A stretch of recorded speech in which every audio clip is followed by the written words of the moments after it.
ఫిరాయింపులకు కళ్ళెం వేద్దాం.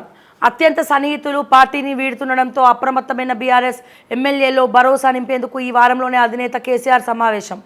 విదేశీ పర్యటన రద్దు చేసుకొని ముందుగానే రాష్ట్రానికి వస్తున్న ప్రశాంత్ రెడ్డి, పల్లా అట్లనే ఫిరాయింపులపై సుప్రీంకు వెళ్లాలనే యోచన. పార్టీ మారేవారిని ప్రోత్సహించడం తగదు. అధికారం ఉందని విర్రవీగితే ప్రజల చేతిలో గుణపాఠం తప్పదు. కేటీఆర్ నేతన్నలవి ప్రభుత్వ హత్యలే. ఉపాధి లేక 6 నెలల్లో 10 మంది ఆత్మహత్య అయినా ఆదుకోరా సీఎంకు కేటీఆర్ లేఖ. ఈ ప్రశాంత్ రెడ్డి గారు, ఈ పల్లా రాజేశ్వరరెడ్డి గారు ఇక్కడ లేరు, గాయబైపోయారు. అక్కడ అమెరికాకి వెళ్ళిండ్రు వాళ్ళ వ్యక్తిగత విషయాల మీద. సో ఇప్పుడు ఇక్కడ చూసినట్టయితే ఇప్పుడు జగిత్యాల నిజామాబాద్ జిల్లాకు పక్కనే ఉన్నది. సో ఇక్కడ క్యాడర్ అంతా కూడా మారిపోతుంది, వెళ్ళిపోతుందని ఉట్ట కబురు పెడితే ఇక ముందే వీళ్ళందరూ కూడా అనుకున్న టైం కంటే ముందే ఎమర్జెన్సీగా బయలుదేరి వచ్చినట్టు కూడా తెలుస్తూ ఉంది. మరి చూద్దాం కేసీఆర్ సమావేశం తర్వాత మరి ఎమ్మెల్యేలు కేసీఆర్ మాట వింటారా లేకపోతే అట్లనే వచ్చేస్తారా అనేది కూడా వేచి చూడాలా ఏం జరగబోతోందో. మరి బీఆర్ఎస్ ఇక్కడైతే వీళ్ళు బలంగా కూర్చున్నారు. జూలై నెల నాటికి బీఆర్ఎస్ ఎల్పీ మొత్తం కూడా ఖాళీ అవుతుంది.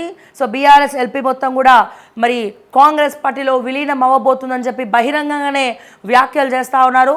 మరి ఇటువంటి పరిస్థితుల్లో ఇప్పటికే కేసీఆర్ అత్యంత సన్నిహితులు అందరూ కూడా మనం చూస్తూ ఉన్నాం. కేకే దగ్గర నుంచి మరి పోచారం కూడా వెళ్ళిపోవడం అనేది బీఆర్ఎస్కి పట్టినటువంటి పెద్ద గ్రహచారం అని చెప్పుకోవాలి. సో అఫ్కోర్స్ ఈ ఏజ్లో ఆయనకు పోయి ఆయననే క్రెడిబిలిటీ తగ్గించుకున్నారు, అది వేరే విషయం. అది కూడా మనం కాసేపు పక్కన పెడితే మిగతా ఎమ్మెల్యేలు ముఖ్యంగా హైదరాబాద్కి సంబంధించినటువంటి ఎమ్మెల్యేలు సో చాలామంది ఉన్నారు. మొత్తం కూడా హైదరాబాదు, ఈ మల్కాజ్గిరి వీళ్ళందరూ కూడా బీఆర్ఎస్కి చెందినటువంటి ఎమ్మెల్యేలు. సో వీళ్ళను కూడా మరి కాంగ్రెస్ పార్టీ హైదరాబాద్లో గ్రిప్ లేదు కాబట్టి మరి కాంగ్రెస్ పార్టీకి అక్కడ నుంచి ఎమ్మెల్యే గెలిచిన వాళ్ళు లేరు కాబట్టి మరి ఇక్కడ వీళ్ళని ముందుగా పార్టీలో చేర్చుకునే ప్రయత్నం కాంగ్రెస్ పార్టీ జోరుగా చేస్తూ ఉంది.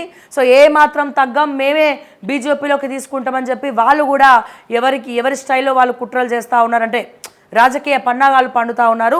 మరి ఈ టైంలో కేసీఆర్ సమావేశం అనేది మరి ఎమ్మెల్యేలకి భరోసా ఇవ్వబోతోందా? కేసీఆర్ కనుక జాగ్రత్తగా వీళ్ళని మాట్లాడి కాపాడుకుంటే మనం ఏం చెప్పలేం. కానీ మరి ఆయన ఫామ్ హౌస్కే పరిమితం అయిపోయి ఫామ్లో లేకుండా ఇష్యూస్ గురించి మాట్లాడకుండా క్యాడర్లో ఉత్తేజంగాని నింపకుండా లేకపోతే ఎవరిని పట్టించుకోకుండా ఉంటే కనుక ఎవరి పని వాళ్ళు చేసుకుంటా పోతారు. మళ్ళీ బీఆర్ఎస్ పార్టీ యమునా తీరే అవుతుంది. రానున్న ఎన్నికల్లో కూడా జీరో అయిపోయే అవకాశం, రానున్న ఎన్నికల్లో కూడా పార్టిసిపేట్ చేయలేనటువంటి పొజిషన్లో ఉంటుంది అని చెప్పి కూడా మరొకసారి చెప్తా ఉన్నాం. ఈ సందర్భంగా మరి చూద్దాం ఈ పార్టీ సమావేశాలు ఏదైతే ఎమ్మెల్యేలని పిలిచి కేసీఆర్ గారు సమావేశం పెట్టబోతున్నారో మరి ఆ సమావేశంలో మరి బీఆర్ఎస్ గెలుస్తుందా ఓడుతుందా, ఎమ్మెల్యేలు కేసీఆర్ మాట వింటారా వినరా, లేకపోతే అధికారమే కావాల్సినటువంటి పరిస్థితి వాళ్ళకుందా, మరి ఏ రకంగా తీసుకోవచ్చు. ఒకవేళ కాంగ్రెస్ గనక ఇప్పుడు ఎవరైతే గెలిచిన ఎమ్మెల్యేలు ఉన్నారో వాళ్ళకి పవర్ ఏం లేదు, ఓడిపోయిన ఎమ్మెల్యేలే ఇన్ఛార్జ్గా ముందరికెళ్తా ఉన్నారు. జిల్లా మంత్రులకు ఏ ప్రోగ్రాం కావాలన్నా జిల్లా మంత్రులకు చెప్పాల్సిందే, పర్మిషన్ తీసుకోవాల్సిందే అని కూడా చెప్తా ఉన్నారు. మరి ఇటువంటి తరుణంలో డబ్బు లేకపోయినా చాలామంది ఉంటారు కానీ రాజకీయ నాయకులు పవర్ లేకపోతే ఓడి ఉండలేడు. సో అందుకని చెప్పి మరి వీళ్ళు కేసీఆర్ మాట వింటారా, ఒకవేళ వీళ్ళ మీద మళ్ళీ కేసులన్నీ బయటకు వచ్చి బ్లాక్మెయిల్ రాజకీయాలు కనుక జరిగితే మరి అప్పుడైనా పార్టీ మారాలి కదా. మరి దీన్ని ఏ రకంగా కేసీఆర్ హ్యాండిల్ చేస్తారనేది మనం కూడా వేసి చూద్దాము. ఈ సమావేశాల సంగతి ఏంది అనేది.